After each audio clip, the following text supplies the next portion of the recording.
my name's Tracy Conroy. I'm Specialist Lead Nurse for Tissue Viability within Locala Community Partnerships, which is a social enterprise that covers community services within Kirklees community, which is in West Yorkshire.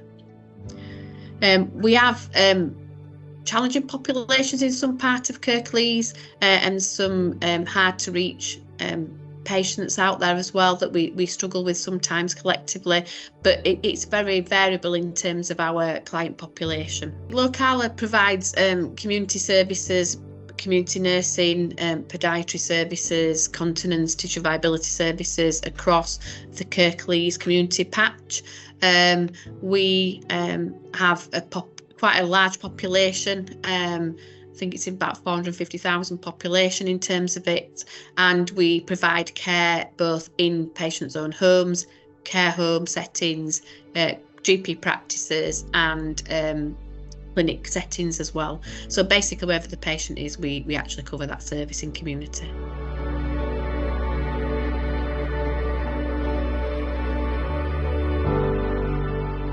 So the overall aim was really to help improve patient outcomes. We'd started on a journey with looking at how we could best manage our patients with lower leg wounds. And of course, when you start anything like this, you open this big can of worms that is there, and there's lots more patients that we thought we had in terms of, and a lot of people that we hadn't engaged with or didn't engage with our services that we've also, since this project, we've actually found out about. So we wanted to be able to have some space but some support in terms of being able to have capacity to be able to manage some of these patients that we've now found and discovered, but also looking at those health inequalities out there and how we could manage those patients in a different way. So we'd already set off into developing further the leg ulcer clinics that were started. We've taken over the leg ulcer clinics to look at how we can have some consistent approach to that, and we needed some more funding to be able to bring other people in to be able to move this forward, and certainly the health inequality areas as well.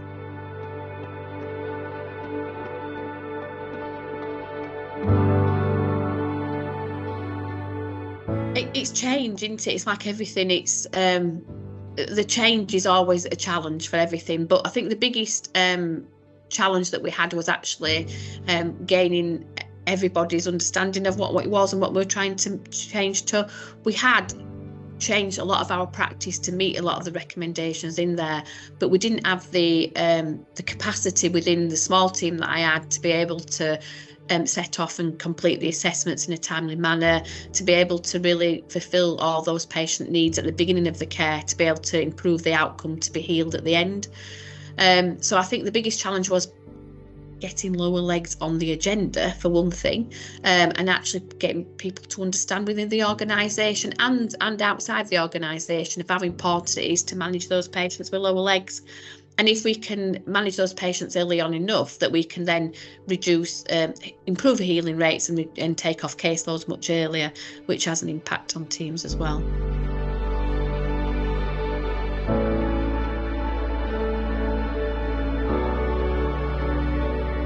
I think there's been a number of different successes. Healing rates have improved, but not just necessarily on the numbers, but on the patients themselves, the quality of care they're receiving, the full assessments they're actually getting. But other things is around the data collection as well. We thought as our organisation was quite good at collecting data, and we had a lot of information from System 1 that we could collate from our care plans, but actually it's made us think differently as well. So the positive outcome from this is that we're still reviewing the data, we're still looking at different ways to be able to collect it in a different way, which gives us improved outcomes and understanding, and we'll continue to do that after the programme's finished as well, because I think it's made us think differently as well.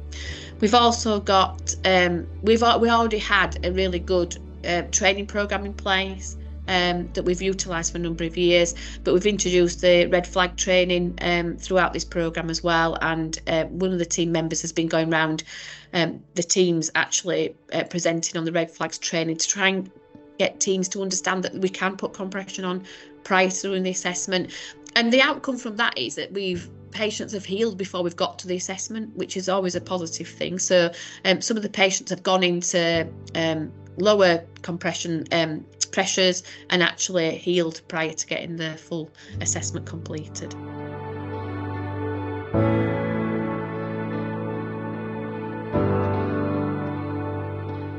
I think the unexpected thing for us was probably around the data, because we thought we were quite good at it, and that just showed that probably we needed to do a bit more information gathering in terms of that bit.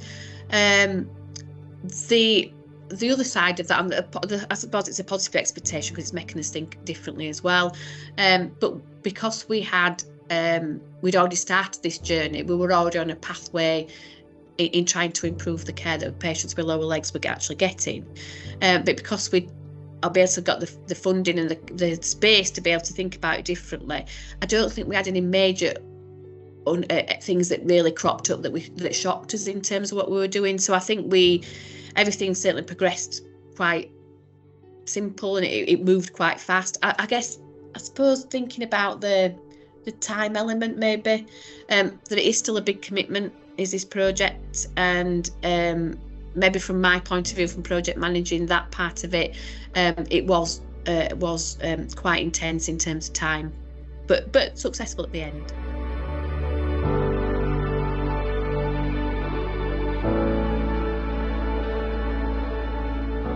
We'd started to follow the guidelines that has been put out, and we'd looked at so we've changed our guidelines and our processes to be able to meet those recommendations, and I think going forward, anybody coming onto this programme, I think you probably need to make sure that you're looking at your data before you start it maybe again, and think how you can implement that into that. But all the tools that's on the site are great, and you can use any of those to be able to support you in that process. I mean, I'm no expert on the Excel spreadsheets, but I've become more of an expert on Excel spreadsheets since this has been introduced. And but again, it's a learning curve for everybody. But all the tools that's on there, I would say, would be really useful to use in any evaluation that you're going to do.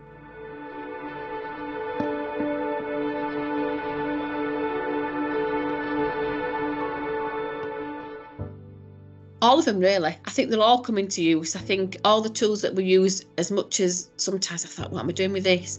It's been a learning curve for some of the tools that we've used. But again, I wouldn't change any of them. Again, they've all been useful, even from the financial challenge in terms of making sure your financing in place to your project plan, to anything else that goes. I think they're all useful in terms of, even if you're on a test site, it's quite useful to utilise in your day-to-day job and see where you are with things. It just gives you the baseline to where you are. But if you are applying for something like this, is think about that before you do, and get everything in order to understand where you are before you start as well. Because then you can see the positive outcomes at the other end.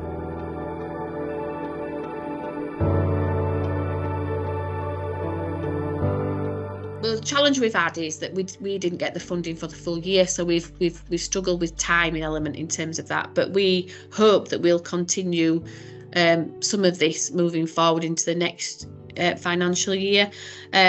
We are looking for further funding to be able to continue that, because obviously the capacity within the team itself, we needed extra people in to be able to continue it. So we are hoping that we will be able to continue that and progress. As part of this, we introduced the clinical van, which has been great outside a place where cares for people that are homeless, and provides food and social care for those patients, and they've been able to have wound care in the clinical van, which we park outside. And also we've moved into our substance misuse service and developed a clinic in there which runs twice a week. Unfortunately, that will potentially have to stop come the end of March. But if we do get further funding, the idea would be that we would move this into North Kirklees. It's only in South Kirklees at the minute, and we'll be able to run further clinics in there, because we know the need is there. And we are also, as an organisation, pushing forward for more funding for the clinical van to support this process. So lots of things out there, lots of ideas. We hope that we'll continue with getting the assessments done in a timely manner, and we'll see those improved patient outcomes as we progress. And we just need to ensure that we've got the buy-in of everybody in the organisation and show the importance of managing patients with lower leg wounds.